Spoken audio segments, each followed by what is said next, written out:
यहाँ पे 10-10 किलोमीटर तक लोगों की फसलें और उनके मकान और वगैरह वगैरह सब कुछ नष्ट हो चुके। नदी का प्रभावित क्षेत्र है जहाँ बाढ़ ज्यादा आई, जहाँ पे पशुओं भी बह गए और फिलहाल जो पशुओं भी हमारे मौके पे हैं और उन्हें चारा नहीं मिल पा रहा, तो उसी के लिए हम एक कॉन्सेप्ट और एक प्लान डिस्कशन कर रहे हैं। जो पंजाब में एक बहुत बड़ी व्यवस्था जो खराब हुई है, चाहे वो सरकार, उसमें सरकार भी सहयोग करे और 36 बिरादरी के लोगों को सहयोग करना चाहिए। इसमें भाईचारा बना रहेगा, सौहार्द बना रहेगा। और जो इन सब चीज के खिलाफ हैं, या उसमें सरकार हो या कोई एक इंसान हो, लेकिन इस चीज से ऊपर उठ के आदमी को एक भाईचारे का लोग हैं, उनकी मानसिकता जिनकी खराब है, उनका जल्दी ही कुछ ना कुछ समाधान उनका भी निकलेगा। कुछ ऐसे लोग पहले से भी खिलाफ रहे और अब भी खिलाफ होंगे और आने वाले भविष्य में भी खिलाफ होंगे, लेकिन हमें उन चीजों को ध्यान में न रखते हुए अभी फिलहाल राहत कार्य में जुट के और विभिन्न लोगों तक जिनके पास अर्थव्यवस्था की कमी है, उनके पास राहत सामग्री पहुंचाने का काम करेंगे। मेरा नाम पराग चौधरी है, मैं मुजफ्फरनगर का निवासी हूं और हम पिछले 2-3 दिन से लुधियाना, जलंधर और पंजाब के विभिन्न क्षेत्रों में यहाँ पे हैं और राहत कार्य में अपने पूरी टीम के साथ लगे हुए हैं। हम घर घर तक गए, जहाँ पे 10-10 किलोमीटर तक लोगों की फसलें और उनके मकान और वगैरह वगैरह सब कुछ नष्ट हो चुके। लेकिन आज हम उसी क्षेत्र में आज कई घरों से मिले, कई अपने बुजुर्गों से मिले, मुलाकात करी। हमारी माताएं बहनें बड़ी परेशान हैं क्योंकि उनके खाने की व्यवस्था तो चलो ठीक है, एक तरह से गुरुद्वारे, मस्जिद, इस तरह के 36 बिरादरी के लोग सब कुछ कर रहे हैं, लेकिन कहीं ना कहीं पशुओं का एक बड़ा कॉन्सेप्ट है हमारे बीच में। पशु के लिए चारे की व्यवस्था होनी चाहिए, तो इसीलिए आज इमाम साहब के पास यहाँ पे आए हैं और जितनी भी सहयोग राशि हमसे होगी, बनेगी, हम सब लोग इकट्ठा करके, और जो जहाँ नदी का प्रभावित क्षेत्र है, जहाँ बाढ़ ज्यादा आई, जहाँ पे पशुओं भी बह गए और फिलहाल जो पशुओं भी हमारे मौके पे हैं और उन्हें चारा नहीं मिल पा रहा, तो उसी के लिए हम एक कॉन्सेप्ट और एक प्लान डिस्कशन कर रहे हैं। और उसी के साथ साथ हम ये करेंगे कि पूरा चारा इकट्ठा करके और वहां तक पहुंचाया जाए, उनके पास तक। कुछ ना सोशल मीडिया पे बकायदा लोग कह रहे हैं कि भी वहां तो सामान भी जा रहा है, अब तो इतना सामान हो गया कि किसी को जरूरत नहीं, लोगों ने 6-6 महीने का वहां घर में भर लिया।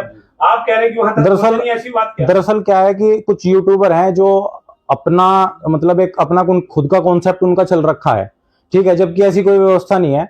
ये सब कुछ नेगेटिव है और संस्थाएं, सब कुछ संस्थाएं, पता नहीं विभिन्न संस्थाएं वहां पर लगी हुई हैं जो कि राहत कार्य में जुटी हुई है। आपके माध्यम से और माध्यम से सिखों की खालसा एड है और वगैरह, हमारी एक एंजल हब है, तो इसी तरीके से सब कुछ लोग लगे हुए हैं। लेकिन कुछ यूट्यूबर अपने चैनल के व्यू वगैरह इस तरीके से बढ़ाने के लिए गलत झूठी अफवाह चला रहे कि अभी पिछले टाइम जब हमारे आंदोलन भी हुए, उस टाइम भी कुछ यूट्यूबर ने इस तरीके की व्यवस्था रखी। लेकिन आप इन चीजों को दरकिनार करते हुए, ऐसा नहीं है कि व्यवस्था उन तक पहुंच नहीं पा रही, लेकिन व्यवस्था को पहुंचने में यह चीज है कि कोने कोने तक जाने के लिए समय लगता है। आप आज इमाम साहब के पास आए लुधियाना में, अब आप जो है देश के लोगों से क्या अपील करना चाहेंगे?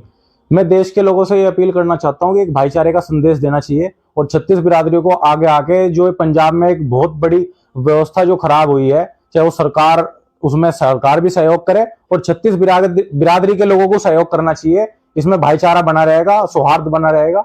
और जो इन सब चीज के खिलाफ हैं, या उसमें सरकार हो या कोई एक इंसान हो, लेकिन इस चीज से ऊपर उठ के आदमी को एक भाईचारे का संदेश देना, और संदेश देने के मुताबिक इसलिए पूरा देश इकट्ठा हो गया जो पंजाब में राहत कार्य में जुटा, 36 बिरादरी के लोग लगे हुए। और जो गंदे लोग हैं, उनकी मानसिकता जिनकी खराब है, उनका जल्दी ही कुछ ना कुछ समाधान उनका भी निकलेगा। कुछ ऐसे लोग पहले से भी खिलाफ रहे और अब भी खिलाफ होंगे और आने वाले भविष्य में भी खिलाफ होंगे, लेकिन हमें उन चीजों को ध्यान में न रखते हुए अभी फिलहाल राहत कार्य में जुट के और विभिन्न लोगों तक जिनके पास अर्थव्यवस्था की कमी है, उनके पास राहत सामग्री पहुंचाने का काम करेंगे। यानी कि आपके कहने के मुताबिक जो आप जीरो लाइन तक गए हैं, वहाँ पे लोगों को ना तो राशन मिल रहा है और ना ही उनको जीरो लाइन तक गए हैं, बॉर्डर लाइन तक हम गए हैं, उनके पास राशन की कोई कमी है। और क्योंकि वहां पे दरअसल क्या है कि कुछ एरिया ऐसे हैं, हाईलाइटेड कुछ एरिया होते हैं कि सब लोग वहीं पे ही पहुंच जाते हैं, लेकिन कुछ एरिया हमारे ऐसे हैं आज भी जहां पे पर्याप्त मात्रा में राशन नहीं पहुंच पा रहा।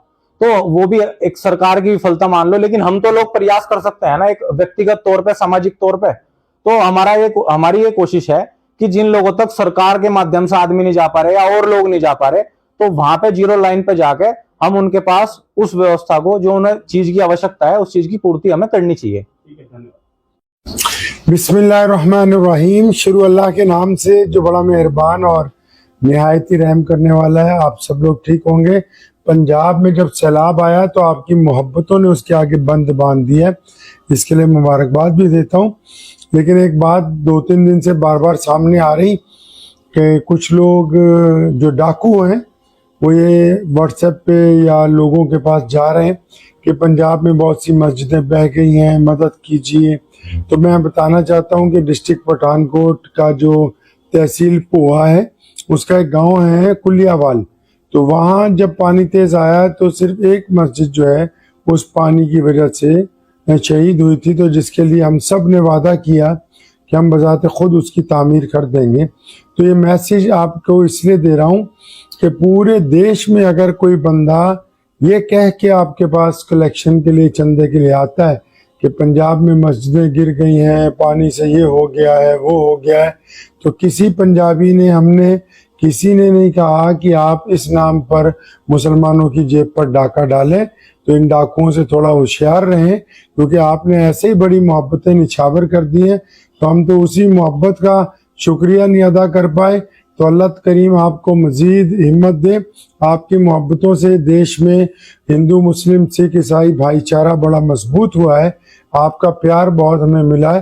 तो इस प्यार के साथ हम ये चाहते हैं कि कोई भी अनसर जो है वो आपके ऊपर, आपकी जेब पर, आपकी हलाल कमाई पर डाका न डाल सके।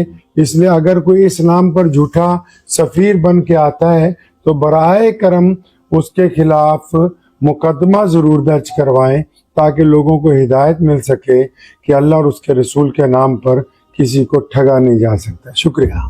तो दोस्तों, आप हजरात ने ये वीडियो मुकम्मल देख ही ली कि किस तरह शाह इमाम साहब ने और उनके पास जो हिंदू भाई बैठे थे उन्होंने किस तरह आपस में मोहब्बत का, भाईचारे का पैगाम दिया और लोगों को बताया कि इसी तरह इंसानियत बनाए रखना। जिस तरह अब पंजाब में जैसे हालात आए थे, बाढ़ आई थी, जिस तरीके से लोगों ने वहाँ की इमदाद की है और आगे भी इसी तरीके से वहाँ की इमदाद करते रहना।